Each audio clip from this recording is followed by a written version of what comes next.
Catlin Opening. That track must have been fantastic yesterday. 33 to 1. Oh, Catlin Opening, make you cry. We've got tissues. Bruce. Mark Philippus has had no tissues for Mark Woodford. We've got them for everyone today. How are you, Matt? Bruce, good morning to you. Good morning, Keith. Bruce, Keith is applying Melbourne values to Sydney again.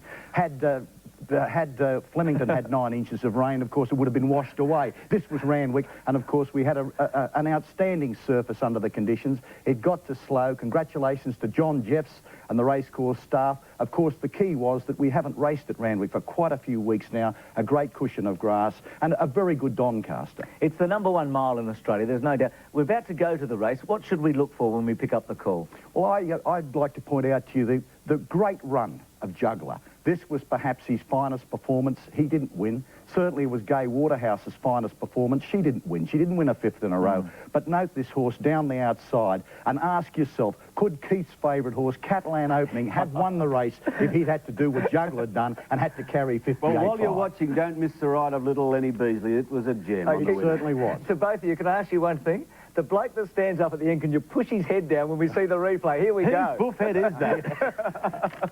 Let's have a look at the Doncaster. Into Gaze, a gap then to Marble Halls, followed by Juggler, Des's Dream, Shindig and Catalan Opening, well back, followed by Brave Prince and Monopolisers, last in the Doncaster.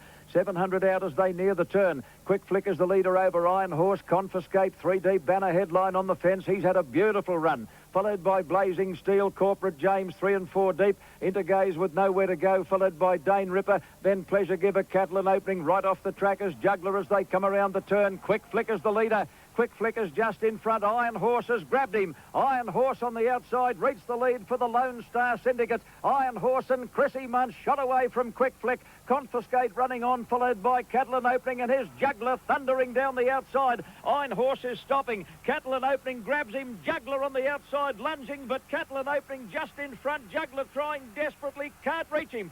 Catalan Opening has lasted to win the Doncaster by a head to Juggler. Iron Horse has run 3rd.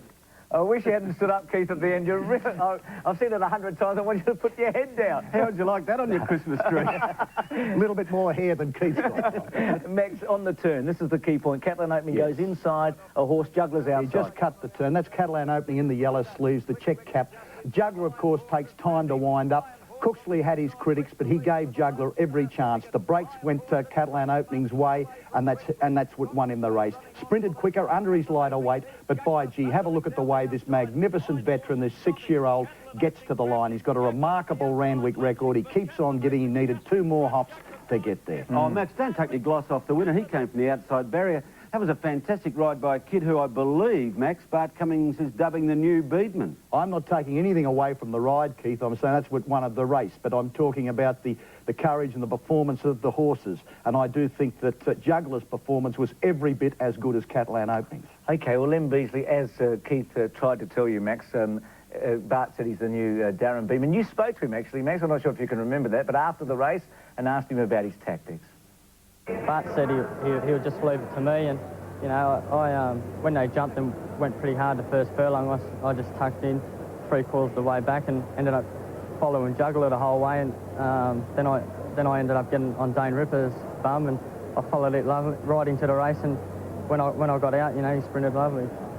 It's getting onto the back of Dane Ripper. The Derby. Max, now you've given Gold Guru no credit for about a month. No, well, I must give Gold Guru the credit for being the fittest horse yesterday, ridden the best race, and perhaps he might have even been the best horse in the race too. Carbon copy from me.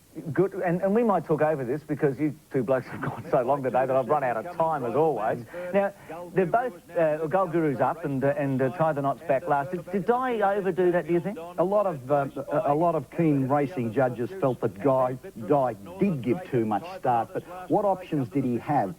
The horse wasn't really comfortable in the ground, Tie the Knot. Darren Beedman said to me before the race, now the way the chain's got to ride this horse is very quiet, like he did in the Rosehill Guineas. There he is, taking off around the outside, using up plenty of juice. Northern Drake in the yellow colours in front of him went very, very well, but lacked the seasoning, couldn't see out the journey under the conditions, and they were demanding conditions. And I thought here, Keith, that probably Shane did have his chance to beat Gold Guru, and Gold Guru's just a great stayer. Absolutely.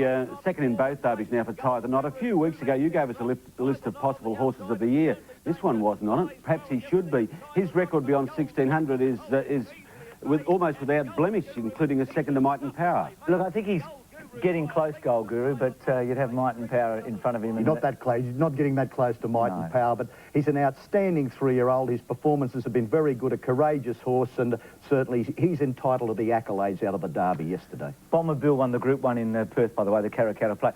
Keith, Max is going to the Kentucky Derby. You won't be here for a while. OK, I'm off to South Africa later too, Bruce. Oh, are you? Yes. Well, I might be on my own. Keith, good punting. See you next week. Bon voyage, Max. We'll see you when you get back. Yeah, I look forward to getting back here, of course, to see you and no doubt Keith.